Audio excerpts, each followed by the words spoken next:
A lot of people really liked how in Demon's Souls the bullocks writing the story had no fucking clue what they were on about, so they tried to make another one, but Dad said no. Angry and about 15 seconds away from making a fucking Steel Bastion game for the Kinect, FromSoft decided to make Demon's Souls 2 anyway, but call it Dark Souls and leave the game's story full of holes and inconsistencies. This new storytelling method to this day has left a lot of new players very confused about the world, lore and story of Dark Souls. So I decided to make this video to just kind of sum up what the entire series is about, and it starts right here in Morrowind. It was a free nation, a liberal nation, where elves weren't treated like the filthy subhumans they are, and people could dance and not wear shirts and abuse the free market. Gurgleberg was an orc, struggling to find his way in a world containing 3 dimensions.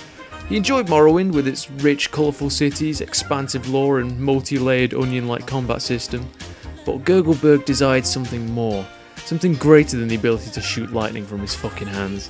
Gurgleberg coveted the Cube of Casuals. A desired item, stealthed away in plain sight within some fucking tomb somewhere. It was crafted by the dwarves for a laugh and does nothing, but in his search for this legendary artifact, Gurgleberg found himself face to face with the enigmatic boss Kunto. Kunto's superior ability to flail his sword randomly proved greater than Gurgleberg's secret technique of flailing his sword randomly, and our doubtless hero found himself unconscious.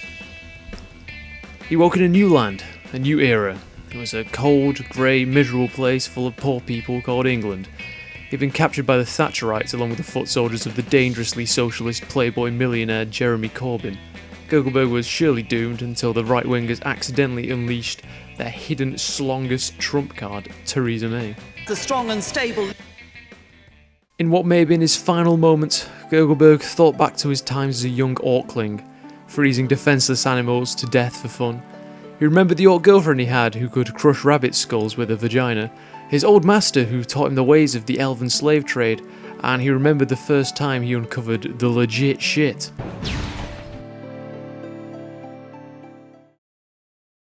Where am I? Gurgleberg thought. You were dreaming. Of course, he was back in Morrowind where the elves ruled him.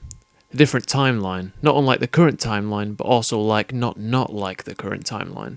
You see, all Gurglebergs were very much alive, and although they were mere dreams to each other, each one was as real as the next, but would claim their counterparts to all be illusions thought up by the real Gurgleberg. It was at this point in time, both in the past, future and present of all Gurglebergs, that Gurgleberg's life or lives had begun to become measurable in cules. As we all know, when turned into a unit of measurement, one cule is one level of abstraction away from the reality of a situation. For example, Gurgleberg acquires the Cube of Casuals. At 1 cule, he picks up the cube, but quickly it turns to chocolate. At 2 cules, Gurgleberg picks up the cube, but it doesn't actually exist. The cube's lack of existence creates an otherworldly sound that pierces Gurgleberg's eardrums. At 3 cules, Gurgleberg finds himself as the cube. He knows only the sounds of cubic screams and the colours of death cascading across his cubelets. He opens his mouth to scream, but only cubes fall out.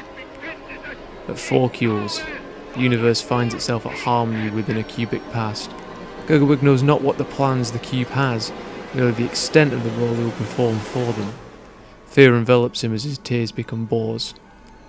At 40 cules, God is dead. He was never in existence nor non-existent to begin with, yet still acquires this title due to the Gurgleberg's work. Cube stalks his thoughts and bleeds into the reality around him. Gurgleberg often catches the smell of the ripped time around his toes and wonders if the cube is capable of the desire to drive him to such a place. He and the cube put their heads back into the euphoria as they let the tomato sauce fill their lungs.